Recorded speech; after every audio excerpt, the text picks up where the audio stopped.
Hello YouTubers, my name's Willie and welcome to my channel. Today I have for you Reaction Request 174. This is False Gods Part 2 of the Horus Heresy lore series made by Arch Warhammer and was originally requested by CJ Falcon. So, let's check this out. In 3, 2, 1, play. Dun dun. Dun dun. Dun dun dun dun dun dun dun dun dun dun dun. Greetings and salutations, friends, and welcome back to yet another Horus Heresy lore summary video. We are still on Book 2, and this will be the second part of that particular book's lore breakdown. I originally thought I could make all of this into one video, but, well, I just can't help myself from rambling on about the various topics of interest, so we're just gonna have to split it up a little bit, I'm afraid. Last time, Loken had just arrived on Davin proper, just in time to watch the massive stone doors of the Serpent Lodge temple slam shut behind the recumbent form of Horus Lupercal. Yep. Loken was unsurprisingly rather angry, shall we say, at his brothers for having done this. As far as he was concerned, they had just sent their Primarch into the hands of a bunch of moon-worshipping savages on the off chance that they might be able to do what the Emperor's finest apothecaries could not, which seemed like a bit of a fucking long shot. A little bit of a stretch. But at this point in time, there wasn't a a whole lot that Loken could do. The majority of the Lodge had agreed to this, and that included a lot of the Legion's senior command personnel, including Ezekiel Abaddon.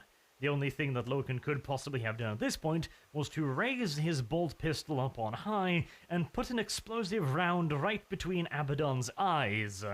Might have been a pretty damn good idea considering what would happen later, but hey, at this point in time, Loken was not ready to take quite such a drastic step. Thusly, all that anyone could really do was to simply just wait. According to the old legends, if a man was found worthy by the gods who resided within the temple, then he would push open the doors and walk out on his own. But if he was not found worthy, then after 10 days the door would open on their own, and the corpse could be collected. And so, with not a whole lot to do, Loken simply returned to orbit, resigned, more or less, to the fact that Horus was probably a goner.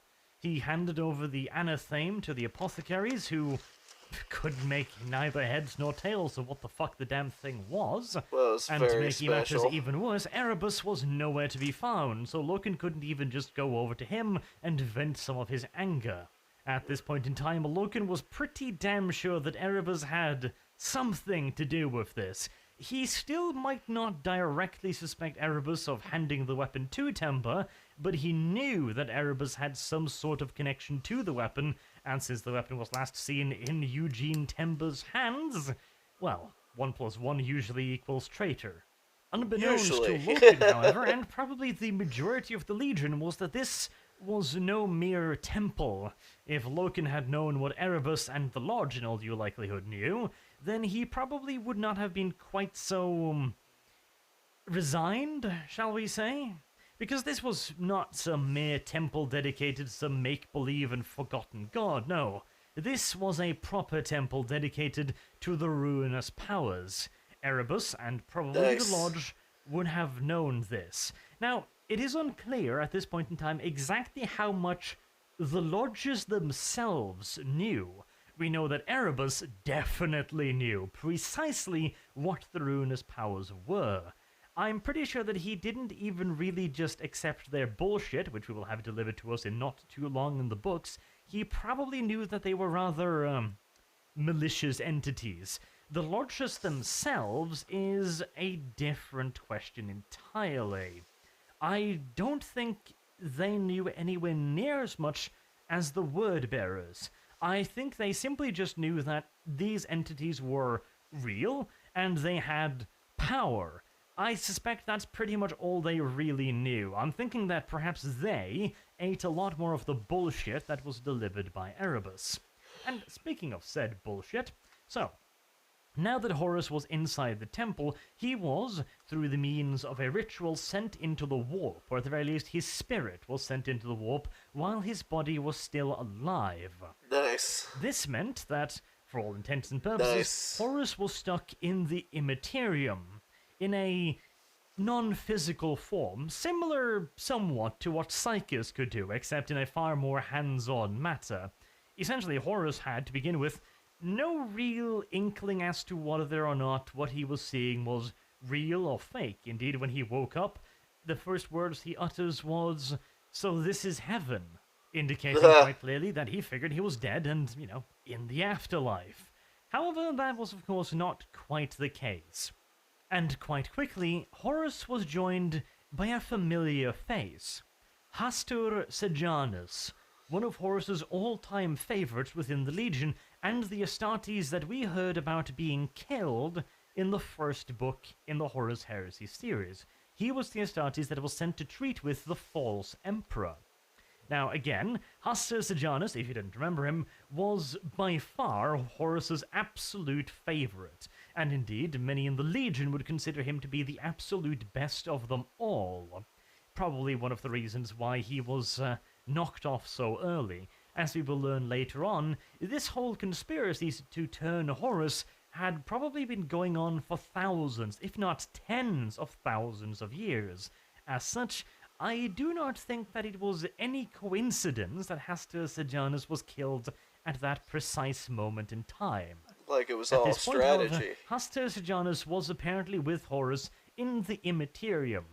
But we know better.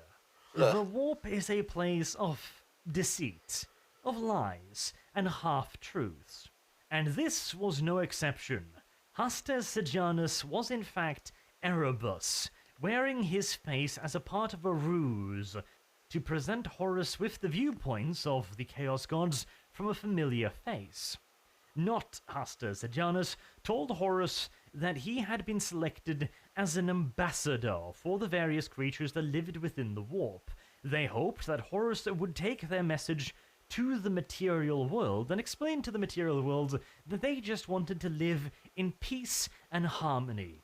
The creatures within the warp were intelligent, but they did not want to affect the material world in any way. They really didn't give a shit about the material world. All they wanted to do was to be left alone. And apparently, what the Emperor was currently doing was slowly but surely eroding their domain, threatening to wipe them out entirely. Now, a lot of questions has been asked whether or not the Emperor should have told his Astartes and the Primarchs about Chaos, because it would have left them with more tools to combat Chaos when it tried to, screw with their minds. On the other hand, it is made rather clear here that what he was doing was working.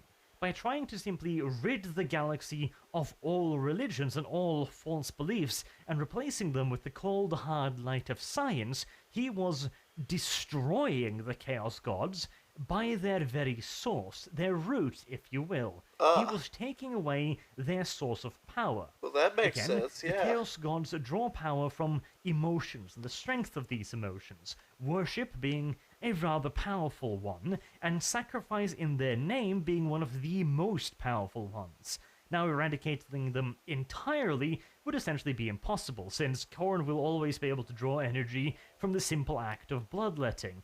However, to maintain an entity like Khorne, a fully sentient god, essentially, requires a hell of a lot more than incidental emotions. In all due likelihood, he would be more or less entirely reliant upon acts of worship in one form or the other, be it directed directly to him as Khorne or one of his tens of thousands of simulacrum deities.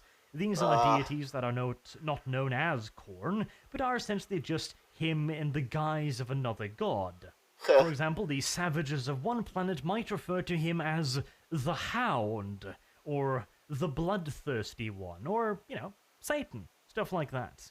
The name, at the end of the day, is unimportant, as long as the intention behind the sacrifice is the same. And this is one of those lovely half-truths. You see, the Chaos Gods understand that to trick a being as intelligent as a Primarch, they can't just lie to him. Because Horus would almost certainly pick up on that. Yeah, he is Instead, they intelligent. tell him the truth. The Emperor's plans are endangering their existence. It is, well, threatening to annihilate them, essentially. But what they don't tell Horus, of course, is that they are not quite as benign as Horus at first might have thought. Yes, they have no real interest in taking over the material world. They just have an interest of plunging it into uncontrollable bloodshedding and chaos for all eternity. And now we get to one of my favorite moments in the entire goddamn book series. To try and convince Horus, he is shown a vision of the future. The god shows him a vision of a huge metropolis, a heaving, throbbing hive city, filled to the brink with millions of humans. Immediately, Horus notices the rather macabre architectural design choices. There are skulls everywhere, imperial aquillas, brooding angels staring down upon the heaving throngs of humanity. It all just seems so bleak and oppressive compared to the Imperium that Horus knows. He finds it particularly disturbing that all of these millions, if not billions of people all thronged together in these streets are heading to one single destination, a massive cathedral. Ooh. It becomes rather obvious rather quickly that they are worshippers, and that this entire planet is a gargantuan temple to some unknown deity. In a massive square in front of the cathedral, he sees 10 huge statues, all raised up on massively tall plinths, with a particularly large statue in the center. This central figure is clearly the deity that all of these billions are praying to. The statues that surround it are 9 statues of massive warriors, and at first, Horus does not recognize them, but upon closer inspection, he finally recognizes them as crude interpretations of his brother Primarchs. He sees Jagatai Khan, Leman Russ, Rogel Dorn, Sanguinius, Ferrus Manus, Robute Gilliman, Vulcan, and Corvus Corax, all surrounding this one central figure, who, at first, Horus cannot identify. It actually takes him quite a while before he realizes that the statue is supposed to represent the Emperor. Although the artist has singularly failed to capture the sheer charisma and the dynamic nature of the man that Horus Lupercal calls father. But far more important than the lack of artistic merit evident in this statue was the question, what the fuck is going on here? The Emperor himself, the foremost champion of a secular galactic empire, raised up on a plinth and worshipped by millions, surrounded by 9 of his Primarchs. That just doesn't make a whole lot of sense, no matter how you look at it. But perhaps what Horus found even more disturbing was that there was no statues of him. Hell, there was no statues of another 8 of his brothers. Where was Lorgar, the most devout of all of the Emperor's children?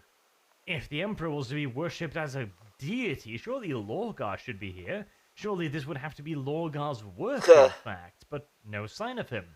No sign of Angron, Mortarion, Petarabo, Magnus, and perhaps most strikingly of all, no statue of the War Master, the Emperor's chosen. Here in this square, his father was raised up as some kind of god, but his favored son was nowhere to be seen. The very son that won him the galaxy. That very son appeared to have been forgotten. Yeah. And that was not a fact that fell on particularly understanding shoulders. As previously mentioned, we have seen several cases of Horus having a little bit of an ego. And finally, it would appear that Horus himself realized this, as he finally came to understand that he wanted this. He wanted the adulation of the crowd, to be worship, to be praised and held up on high. He wanted to, at the very least, be recognized, and yet here he had been completely and utterly erased from history. That was not easy for Horus to bear, not to mention the simple fact that this all looked dangerously much so like open betrayal of everything they had fought for. Not only had the Emperor apparently turned himself into a deity that needed to be worshipped, in stark contrast to his supposed ideals of creating a secular galaxy, but he had forgotten fully half of his sons after he had raised himself up. But why would he do such a thing? Why would he change all of this and go back on everything he had ever said, unless perhaps he had grown jealous of Horus, of the War Master's accomplishment? Perhaps he had led Horus to believe he was his favored son, then given him the mantle of War Master and expected him to fail, as he had done with the Interrex. Perhaps this was all a step in a plan to discredit the War Master and fully half of his Primarchs. After all, was it not the Emperor who had saddled Horus with the Remembrance's orders, and all of these bureaucrats constantly clamoring for his time and attention? Did the Emperor want him to fail? No. No, it can't be, but what other answer is there? What other possible explanations could there be for this future? These were the questions that ran through Horus Lupercal's mind as he ran from the Great Square and got himself lost in this dystopian future city, seeing yet more evidence that this was not the Imperium he had fought and bled for. This was not a shining beacon of humanity, of progress and advancement. This was a mausoleum city that worshipped death. This was not a good future. This was not the future he wanted to create. And so, finally, when Hasta Sejanus, or Erebus, finally found Horus again several hours later, it was time for them to leave this future and get an answer out of Horus. I love this part. I really, really love this part, because this is the future. The Chaos Gods did in no way whatsoever lie to Horus. They only withheld one tiny kernel of information, namely that this was the future that he, Horus, would create, not the Emperor. And that's what I love about it so much. It's so ingenious, it's so subtle, and best of all, it is a self-fulfilling prophecy. The moment Horus sees this, he might join them. And if he does, he will be doing everything in his power to make this very future come true. Therefore, everywhere he turns, he will just be seeing further evidence that he was right all along.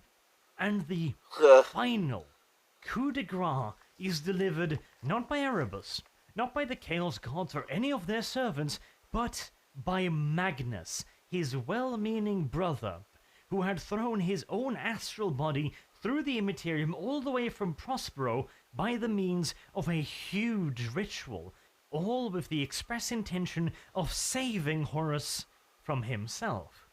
In the process, he rips the falsehood off Erebus, revealing him to be not Hasta Sejanus, but Erebus. Wow. Horus is not particularly happy to have this revealed to him, not in the slightest. However, Magnus makes one fatal mistake. He plays straight into the hands of the ruinous powers by telling Horus to remember who he is, which is exactly what the Chaos God wants him to hear. Because his whole life, Horus has measured himself up against the Emperor. He fought side by side with the Emperor for longer than any Primarch and idealized him like no other Primarch, except perhaps Lorgar. And every time he measured himself against the Emperor, he found himself wanting.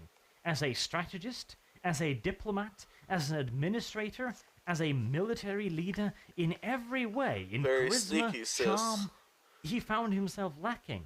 And so, when Magnus tells him to remember who he is, if the Emperor is the man he believed him to be, Horus must accept that he is the Emperor's inferior. He will always be the Emperor's son. He will never stand shoulder to shoulder with his father. He will never escape his shadow.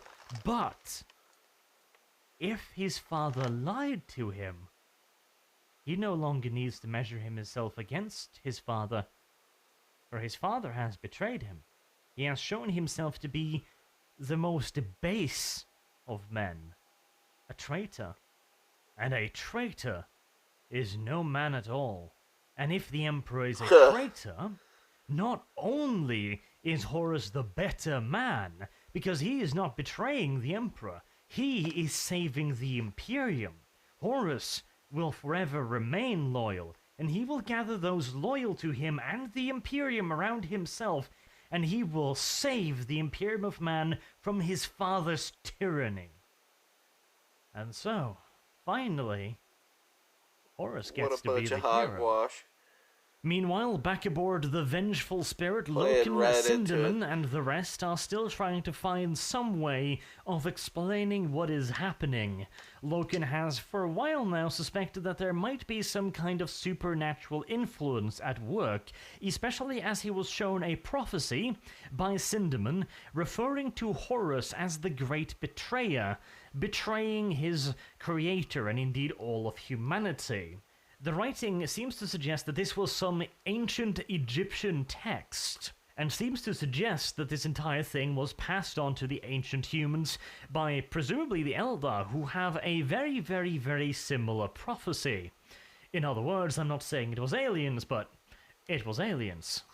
And spurred on by this, they start to investigate further, It's always aliens. looking for other ancient texts that refer to magic or sorceries or the corruption of this Horus creature. In amongst the many books are some that they cannot translate. However, they happen across a cryptographic key in the most unusual of places.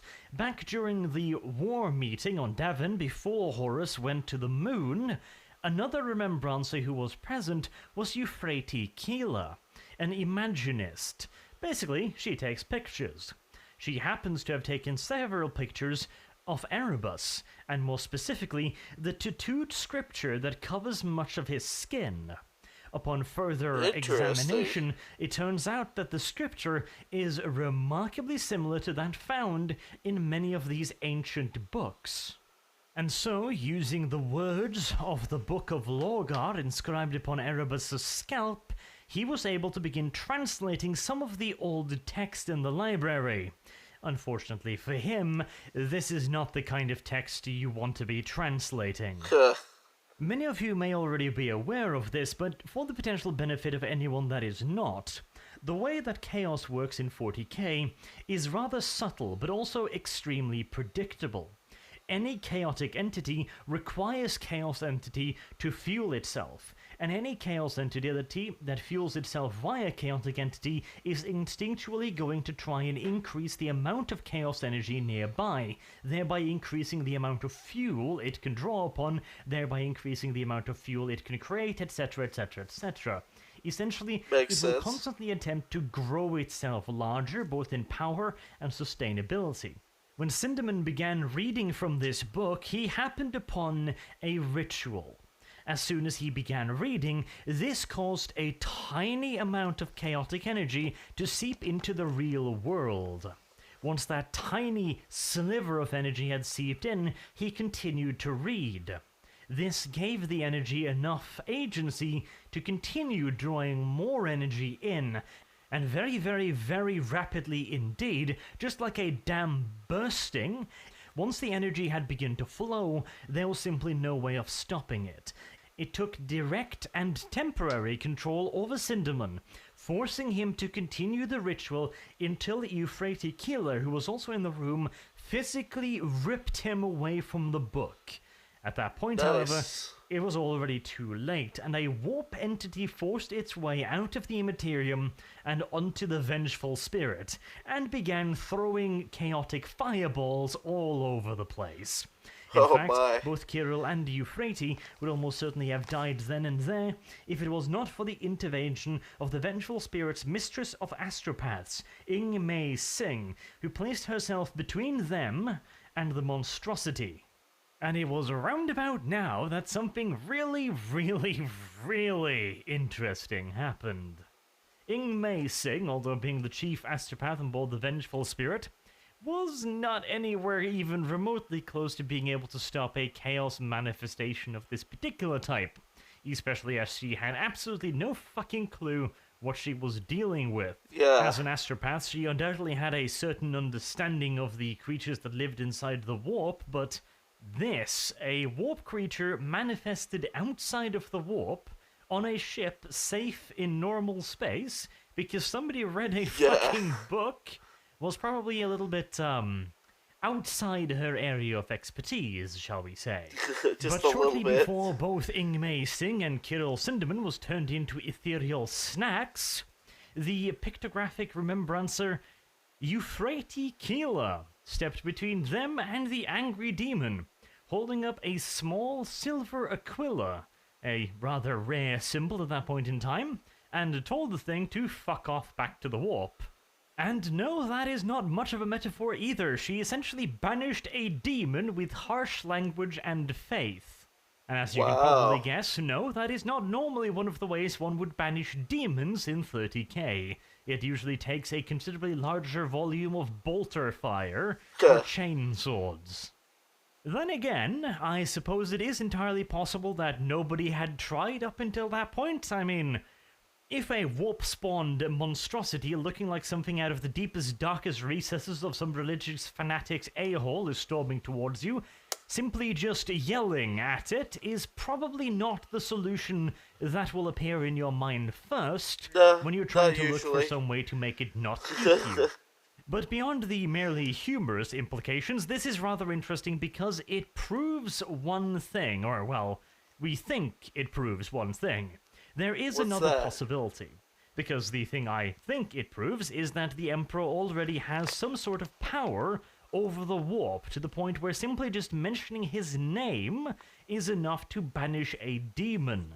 However, there is of course an alternative explanation, and that is that Euphrates Keeler is some level of psyker, and she has to be a really, really good one as well. Ing Mei Sing could not stop this thing, and yet Euphrates Keeler, with absolutely no training or any real knowledge that she might have psychic power, managed to throw it back into the warp. That would mean that she would be a disaster-level psyker.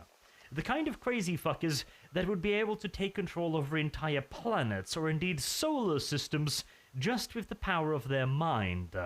It's gotta be said, however, that this seems rather unlikely, as anyone with that level of psychic potential would be rather obvious, shall we say. Basically, every other psyker within a couple of space sectors would in all due likelihood be able to notice her, so it is unlikely she would have been able to keep this secret, and much less likely that she simply wouldn't have goddamn noticed. A far more likely explanation, in my opinion, is probably the fact that the Emperor already had a presence within the warp. Now, I don't think this is necessarily the Emperor of 40k, the one that actually has a certain actual presence in the warp as a chaos god of sorts. Rather, I think this might have had something to do with the fact that the Emperor had, on some level, cooperated with chaotic powers in the past. We know, for example, that the Space Marines and the Astartes are not purely results of science. There is some kind of magic doodah, e.g. chaos, involved in their creation. Further into the book series, we will also learn that the Emperor had, at the very least, some vague connection or dealing with the Chaos Gods.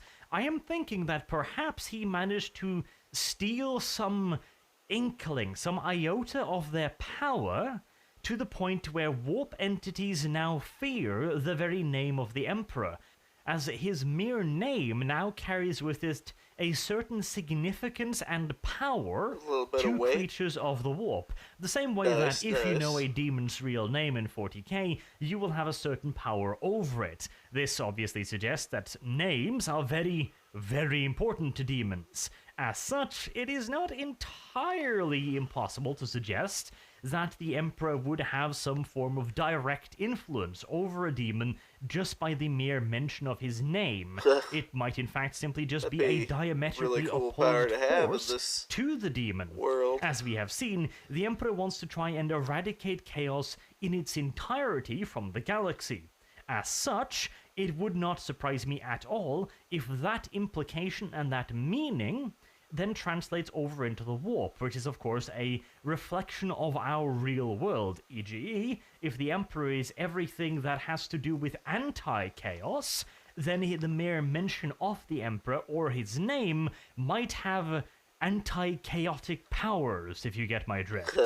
What's far more interesting, though, is what's going to be happening later on when Euphrates starts channeling, I suppose, the power of the Emperor far more directly. But we'll get to that when we get to it. Meanwhile, on the planet below, the battle for the War Master's soul was still raging.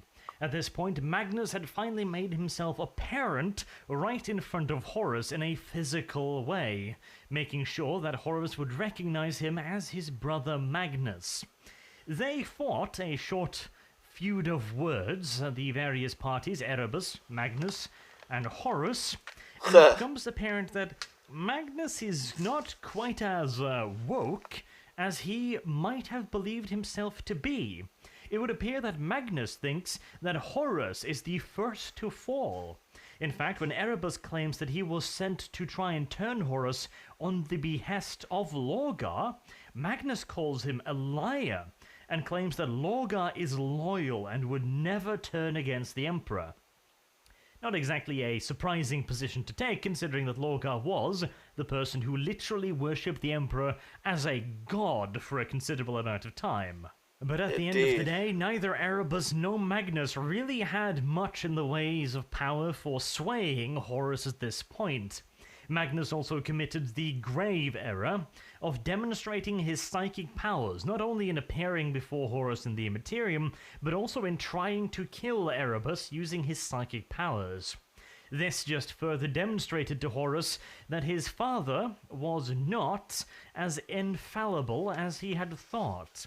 After all, here was his brother, another of the Emperor's sons, blatantly disobeying their father. On the other hand, Erebus had been shown to be the snake in the grass that Horus had always partially suspected, and this would turn out rather bad for Erebus eventually, but for the moment neither could really convince Horus either way, and indeed Magnus's previous requests for Horus to remember who he was really the worst thing he could have tried at this point, as it just pushed Horus further towards the edge.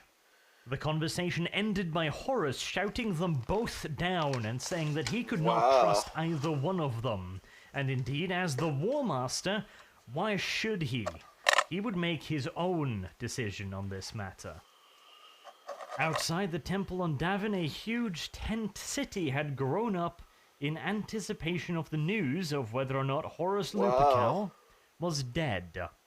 The Astartes had all rallied down on the planet below, and thousands of Astartes, hundreds of thousands of Imperial Army personnel, and all manners of other Navy, Army, and civilian personnel were all camped around the temple itself. Cool. And for over a week, nothing happened. In fact, many had begun to give up hope when finally, on the eve of the 9th day, the massive stone doors leading into the Temple of the Serpent slowly opened, and out stepped a fully revitalized Horus Lupercal. It would appear as if the healing temple had worked. Not only was he up and walking about, but he seemed to be the exact same man that had gone in. He met his battle brothers, his sons of Horus, with good humor and cheer, patting them on the back, and just being a generally decent person. But of course, what the Sons of Horus did not know was that Horus had gone through a certain change of priorities whilst inside the temple, and he had started to see things very, very differently these days.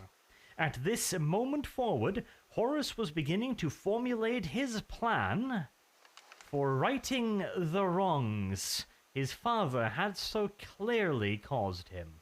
And almost immediately we see a rather drastic change in Lupercal's strategy. Now, this is the point where we have to look a little bit closer at Horus Lupercal. Before he went inside the temple, he was a ruthless strategist, but as a diplomat and as a philosopher, I suppose, his views were largely beneficent. After all, let us not forget that he was the man who said that we needed to leave the newly conquered nations better than we found them. He genuinely believed that the purpose of the Great Crusade was to reunite the scattered pieces of humanity and reforge them into a better and more prosperous whole. As far as he was concerned, they were liberators and benefactors, not tyrants. And this older philosophy might seem to be in direct contrast to the rather brutal things he was to go on to do, but I don't actually think so.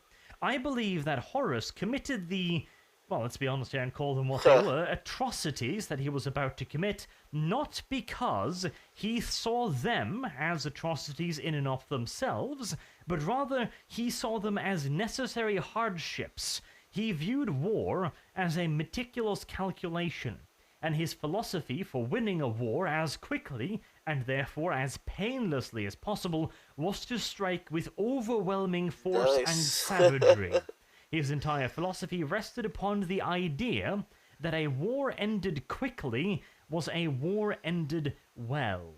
And the only way to end a war fast was to hit the enemy in such a way, with such brutality and such overwhelming force, that the enemy would see the simple act of resistance as nothing but futile suicide. And that is precisely the result that I think Horus Lupercal was trying to get at. From the moment he left the temple on Davin, he was trying to find the quickest and therefore necessarily the most vicious and brutal way of ending the war against the Imperium, so that they could all get back to, well, creating the Imperium of Man, rather than the Imperium of the Emperor. Makes sense. And as a first step in preparing for that war, the War Master needed to get his troops used to the idea of fighting against fellow Astartes. Now, throwing them into a battle against fellow Astartes immediately would probably not be the best solution. And luckily for Horus, the gods of plot convenience, probably, gave him just the enemy he needed. Now, granted, it is not mentioned in any of the books, but it is possible that he received some form of information from, for example, Erebus, who may have received it from some other less savory sources. But as far as we know, Horus simply stumbled upon this perfect enemy. A rather strange enemy. You would think that the odds of doing this inadvertently would be rather small. Namely, the Orician Technocracy. A rather fascinating bunch of humans who base their society on the acquiring, the collection, and the deciphering of data and knowledge. Through this, they had equipped their warriors, known as the Brotherhood, with power armor. They had not been given the same genetic enhancements as the Astartes, but they wore armor that was essentially as effective. They also used bolt guns, although less bulky, they were still more or less the same construct. And they also used the same Stormbirds as the Astartes. In fact, a lot of their technology seemed to have been taken from the exact same source as the Imperium. This meant that they in all due likelihood possessed one or more pieces of STC technology. Absolute treasures to the Adeptus Mechanicus. In fact, it would be impossible to place a value on these pieces of technology. In modern 40k, a bunch of adventurers found an STC that made slightly sharper knives. All of the adventurers were awarded with their own planetary governorships. So you can imagine the value of STC technology that produced power armor, bolt guns, and storm birds. Very much. And as usual, when such a nation was discovered, the War Master and the Sons of Horus invited them aboard the Vengeful Spirit for diplomatic talks. This was how it usually went. You find an offshoot of humanity, you see if you can establish diplomatic relationships with them, and then try and talk them into joining the wider Imperium. And considering the fact that the two seem to have so much in common, that seemed to be not at all an impossibility. As such, the usual niceties were arranged. The War Master was dressed up in his finest ceremonial armor, although, oddly enough, he was wearing a sword and pistol to this particular ceremony, and the Sons of Horus were lined up to receive the delegation from the Technocracy. The delegation themselves also brought with them Brotherhood warriors encased in power armor and carrying bolt guns. However, in deference to their hosts, the Sons of Horus, they did not have any magazines in their bolt guns, nor did they carry ammunition on their person. And the meeting began nice enough with the two sides exchanging pleasantries, until Horus pulled out his pistol and shot the ambassador of the Technocracy straight through the head. And immediately thereafter, the order was given for the Astartes warriors to open fire upon the Brotherhood, that this was an assassination attempt on Horus Lupercal. And so they did. Unarmed and surrounded as the Brotherhood warriors were, they were cut down in mere seconds. After the violence had ceased, the claim was that the Technocrats' diplomat had somehow smuggled a digi-weapon on board. Now, a digi-weapon is a miniaturized, high-powered laser or plasma weapon, small enough to be hidden inside of a ring, or in this case, a staff of office. The claim was that once the administrator brought up the staff to salute the War Master, he was actually taking aim with a high-powered laser weapon, with the intent of killing the War Master. Quite a few within the Legion, Garviel Loken at their fore, thought this an unlikely explanation. The Brotherhood warriors had come in peace. They were not in any way prepared for a fight, and you would think that if they were planning something, at the very least they would be carrying magazines in their weapons. Or if not that, at least they would have been armed in some way, perhaps with further digi-weapons, or perhaps a bomb on their transport craft, or something.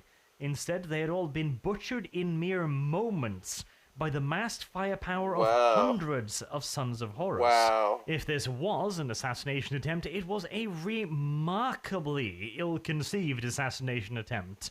Now, of course, it is possible that the Orician Technocracy, a interstellar mini-empire that based their entire system of governance upon science, technology, and the advancement and understanding of knowledge, were complete and utter mouth-breathing, glue-sniffing, sheep-fucking morons. Weird. But, all in all, that Very would seem unlikely. unlikely. And as I mentioned, quite a few within the legions thought that, yeah, that does sound somewhat odd, doesn't it? And Loken was leading the charge in this, an ever-growing sphere of discontent within the Legion that was starting to wonder what the fuck was going on. And even more importantly, they were starting to ask some rather embarrassing questions. In addition to this, Loken and Tariq Torgaden had been more or less completely frozen out of the Mournival. These days, Horus really only accepted advice, aid, and guidance from little Horus Aximand, Abaddon, and Erebus. And to make matters even worse, whereas Garviel Loken and Tariq Torgaden were asking questions out of a honest sense of worry and just confusion, there was one who had somewhat less, obsequious intents. Ignace Carcassi had witnessed the massacre on the embarkation decks when the Sons of Horus had brought Horus Lupercal back on the ship, and he was dying from being stabbed by the Anathame on the moon of Davin. He had written some rather incendiary poetry about the Adeptus Astartes and their abuse of power as of late, and he had been spreading this poetry all throughout the fleet, using the same bulk presses that were used to distribute copies of the Lectitio Divinatus across the fleet.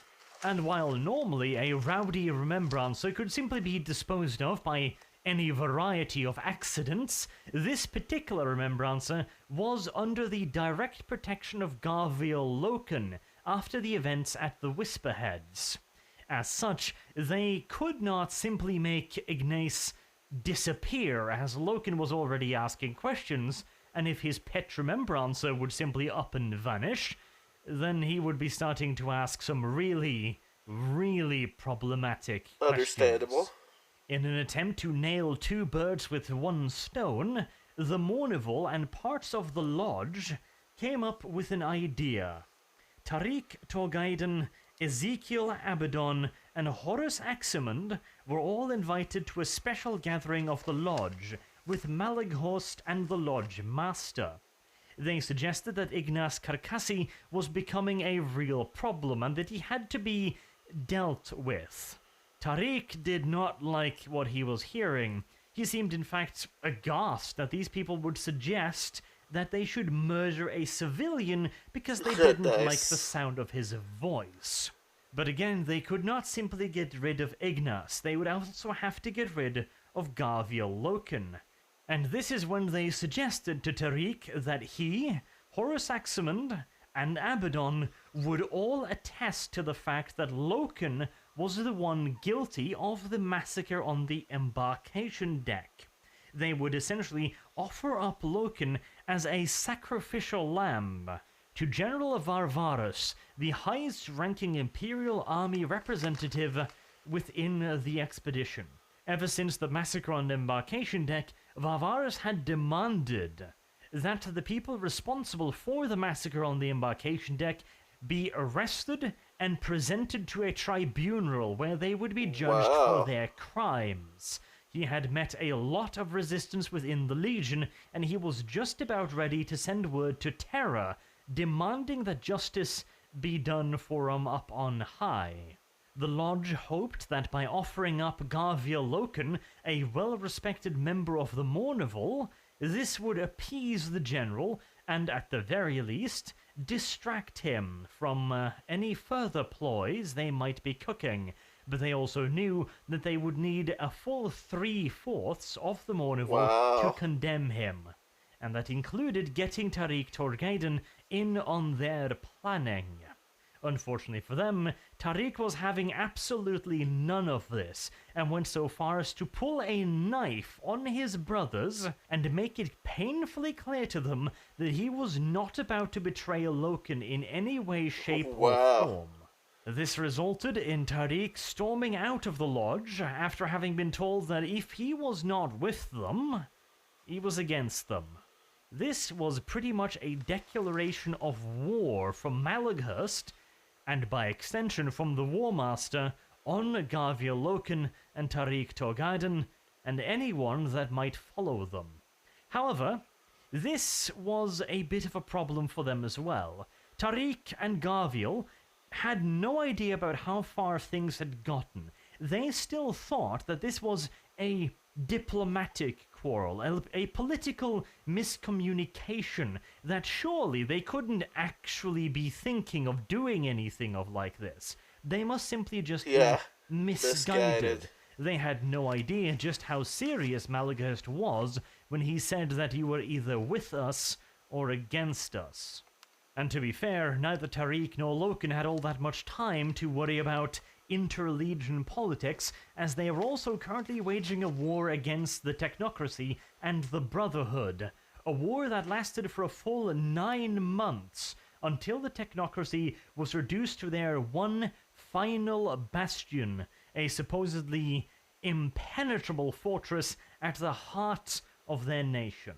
But before we get to the boom and the bang and the climbing and the screaming and the swording and all of that nonsense, we get another look into Horus's rather, darkened psyche, shall we say. He shows up at the Lodge. He informs the Lodge members, or, well, not all of them, just a few, the head of the Lodge, Malaghurst, Ezekiel Abaddon, and of course, little Horus, that he was aware of the Lodge's activities all this time.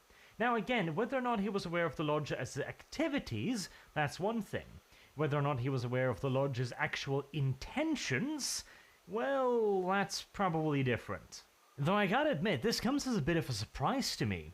Horus Lupercal presumably would have known that the Lodges were instituted in his legion by the Word-Bearers, and allowing such an overtly secretive and potentially religious institution, considering who made it, to take root in his legion.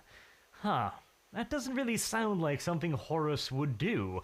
Personally, I'm still not entirely sure that he actually knew about this, but it would sound a hell of a lot better if he rocked out of the shadows and went like, haha, I knew all along, my sons, and act all impressive instead of going like, derp, derp, derp, derp. It would definitely have weakened his position just a little bit if he had done that, especially as now he seems to be suggesting essentially the exact same thing that the Lodge was previously. Hector Vavarus, the army commander, would have to be dealt with, as would Ignace Carcassi. He did not mention Loken specifically, but it was very apparent to everyone that Loken and Tariq had fallen out of favor with the War Master. As I mentioned previously, the two had been frozen out of the Mournival. Indeed, the Mournival didn't really even exist. Ever since Davin, Horus had not met with his full Mournival even once. He had kept his counsel to Erebus, Ezekiel, and Little Horus. It seems somewhat abrupt that he decided to freeze Loken and Tariq out so quickly, but considering the fact that Loken was a rather staunch traditionalist, he probably assumed that he would not follow him. And as for Tariq, while he was not as starch-assed as Loken by any stretch of the imagination, he was also an honorable and traditional warrior. In all due likelihood, Horus did not want to risk in any way giving away his hand at this point until he had secured the loyalty of other officers within the Legion, notably Abaddon and Horus Aximand, along with at least the support of one or two Primarchs. And speaking of Primarchs, one of the first Primarchs he contacted was Angron of the World Eaters. Nice. He already knew through Erebus that Lorgar would support him. Angron would require a little bit more diplomacy, however, he would be able to ingratiate himself with the crazed leaders of the World Eaters by allowing them to run rampant against the Technocracy and their Brotherhood for an extended period of time. Generally speaking, whenever Angron and his legion was deployed, it was against enemies that the Imperium really didn't give a shit about. And even then, there was usually a fair bit of recrimination after the enemy had been defeated. In this case, however, Horus simply let Angron do whatever the hell he wanted to the Technocracy and their Brotherhood, which undoubtedly made Angron feel, at the very least, less hostile towards Horus than he normally would be. Additionally, Angron was never the most intellectual or loyal of Primarchs, so his support could probably be ensured rather easily. Unfortunately for the War Master, something well outside of his predictions happened rather suddenly. Fulgrim, at the head of his Emperor's Children, suddenly arrived in the same system as Horus, and Fulgrim decided to play a little trick upon his brother.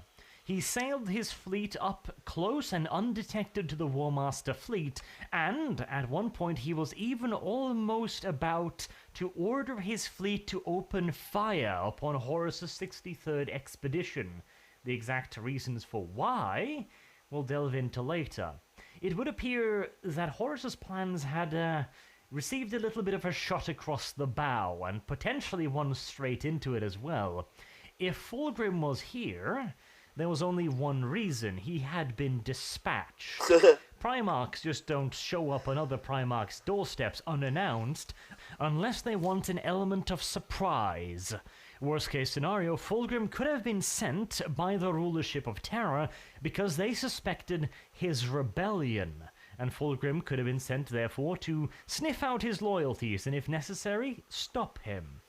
It wasn't quite that bad, however. Fulgrim had been sent by the Administratum, or, well, what passes for an administratum anyways during this time of the Imperium, but it was not because they suspected Horus directly. Rather, Horus chose to play his hand and invite Fulgrim into the heresy. Luckily for him, other powers had already moved on Fulgrim and corrupted his mind. Again, this was a conspiracy long in the making. If Fulgrim had not already been affected by the ruinous Chaos Gods, this, in all due likelihood, would have been the end of Horus's rebellion right then and there. As it was, however, Horus escaped with the closest of shaves. And speaking of shaving, a interesting happenstance took place. Fulgrim's chief apothecary, one Fabius Bile, went to the apothecarium aboard the Vengeful Spirit and requested to be given the anathema that had wounded Horus Lupercal. He had with him a writ signed by Fulgrim and Horus, allowing the anathema to be transferred from the ownership of the Sons of Horus to the Emperor's children. This undoubtedly was a fair bit of a gamble from Horus' side. He had just given a brother he was not yet entirely sure he could trust the means to possibly assassinate Horus. But again, seeing as their alliance at this point was rather fragile and improvised, should we say, a little bit of a cherry on top might have been just what the burgeoning alliance needed. And so, with a disaster narrowly averted, Horus could return his attention to the technocracy and what remained of the Brotherhood. One last citadel, built with old-age tech. The walls quite literally repaired themselves as they were bombarded. It took the combined artillery power of the 63rd Expedition and a considerable portion of the 10th Legion of the World Eaters to bombard a section of the wall into rubble so that they could create a breach and prepare for an escalade. The escalade would be led by Angron himself, supported by the Sons of Horus under the command of Garvia Loken and Tariq Torgaiden, both commanding their respective companies. This was a little bit unusual, considering the fact that neither of them were exactly in favor at the moment, and leading the last assault upon an enemy's last defensive position was considered quite an honor. But unusual as it might have been, Astartes are not in the habit of questioning orders. And considering how nasty this particular charge was going to be, it is entirely possible that both of them viewed it as much of a punishment as an honor. Now, as for the assault itself, as you can probably imagine, charging a huge fortified structure in 40k, with weapons like mortar, artillery batteries, machine guns, bolters, etc., is not a pleasant affair, even for the Legiones Astartes, and considering the fact that the Brotherhood had access to bolter weapons, they could, in all due likelihood, defeat Astartes' power armor.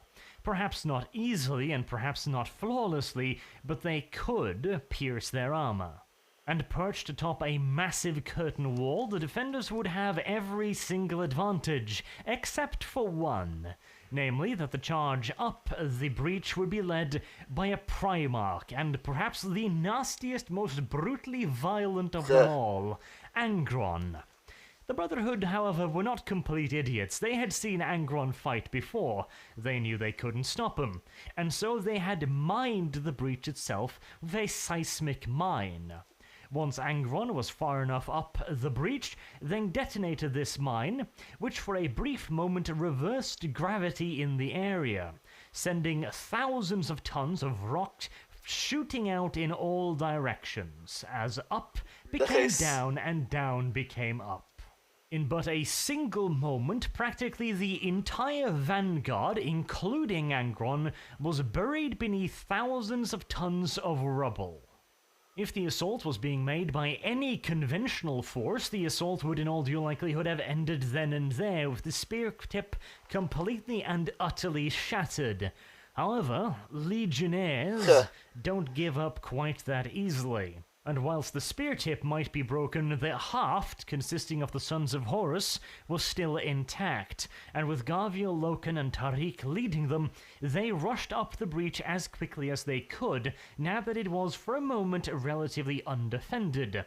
Due to the fact that they had mined the opening, the Brotherhood had not placed any heavy weapons nor troopers at the top of the breach itself, seeing as any troops up there would almost certainly be caught Makes in sense. the detonation of the Makes seismic sense. mine.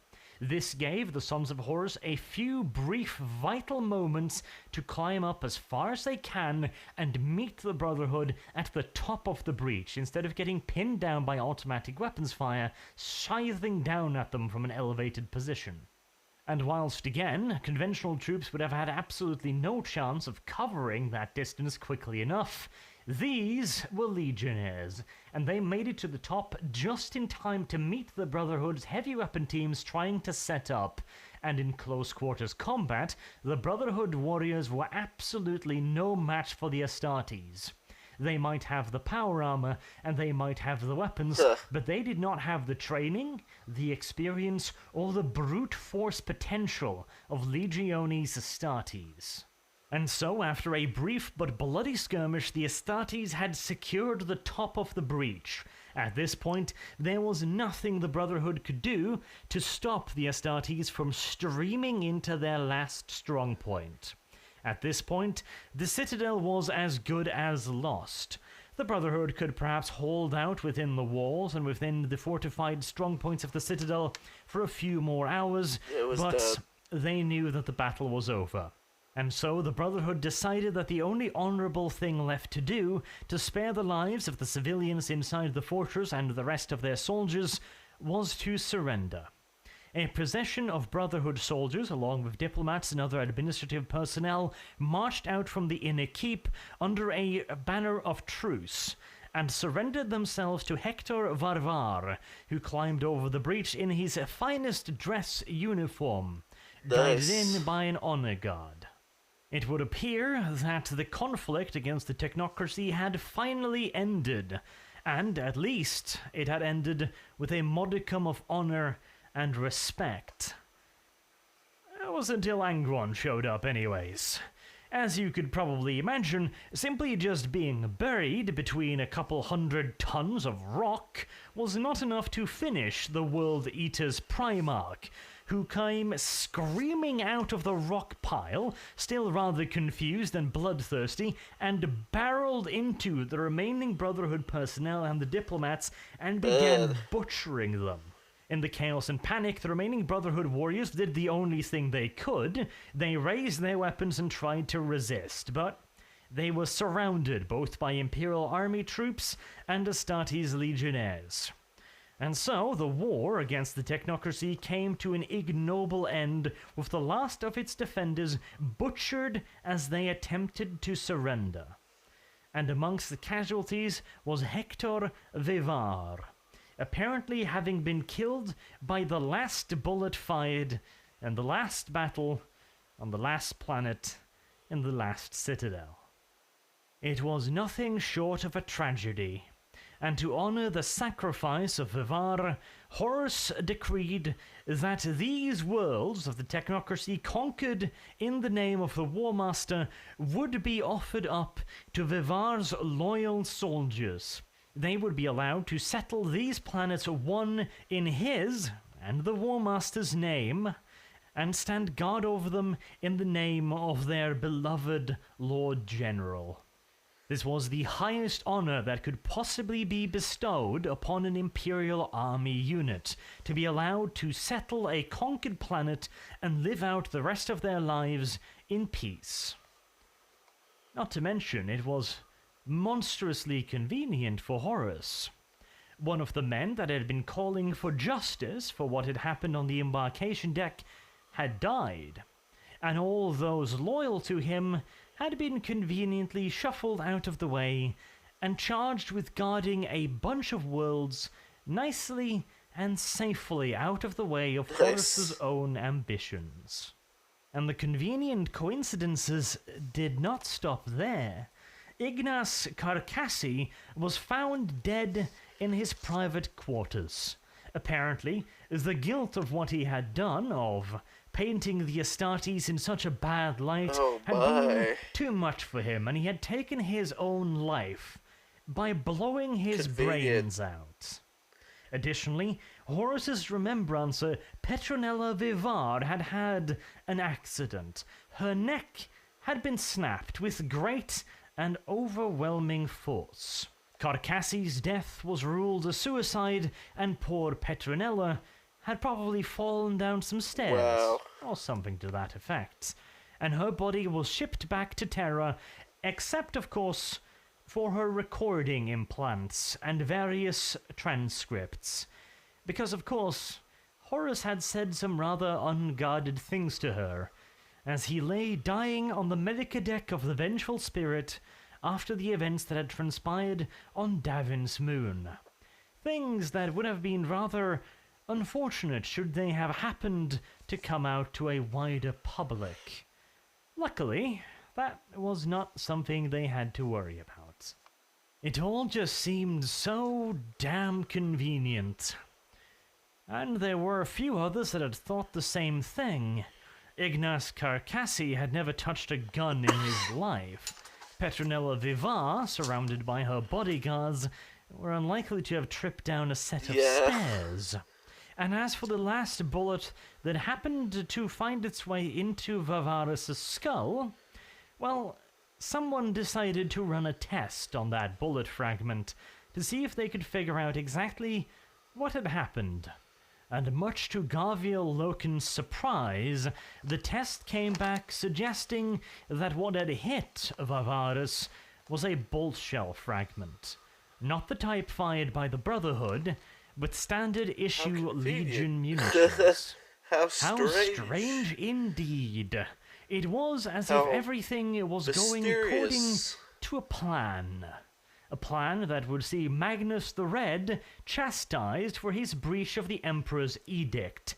Horus had personally contacted Leman Russ and informed him of Horus's breach of confidence, and suggested to him that perhaps Leman Russ's original orders about guiding Magnus back to Terra might not be possible after all. Perhaps Russ should take a somewhat more direct approach to ensure that everything goes smoothly.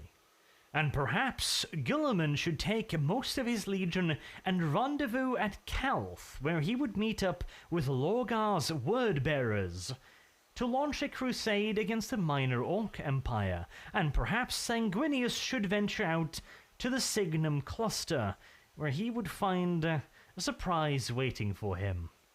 It was almost as if everything was going exactly as planned. Nice.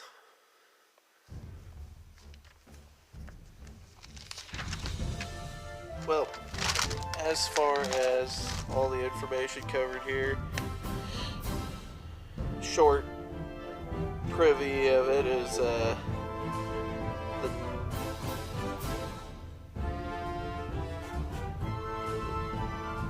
so we started out with Horus being in the temple that was dedicated to rune powers to hopefully heal him. He was being tricked by Erebus, who was dressed up as his favorite man.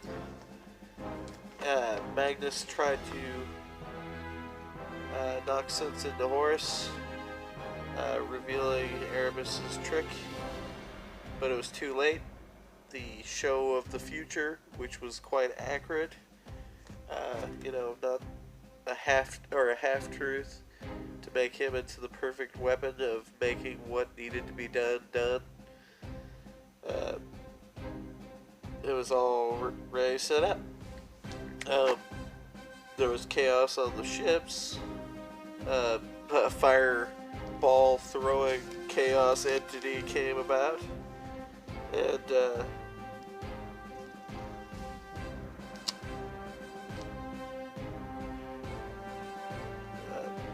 Horus fell for the whole trap of he wanted to be recognized, but in the future it showed that he'd be forgotten. A self-fulfilling prophecy.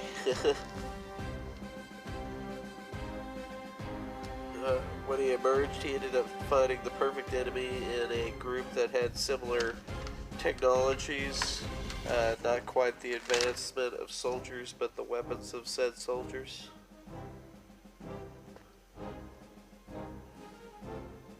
And Fulgrim ends up showing up, and they make a kind of treaty with Fulgrim, trading the cursed weapon as a peace bit. Eventually, the technocracy surrendered, but was slaughtered as they were surrendering. And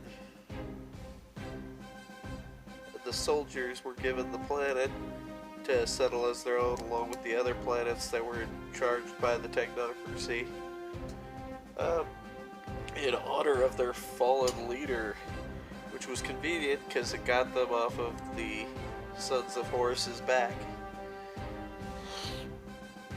Very convenient and all too planned. My thoughts on this, it's getting really interesting seeing the little details on how this all seems to be coming to a head. Very, very interesting. Anyways, this was made by Arch Warhammer as part of his Horus Heresy lore series, and was originally requested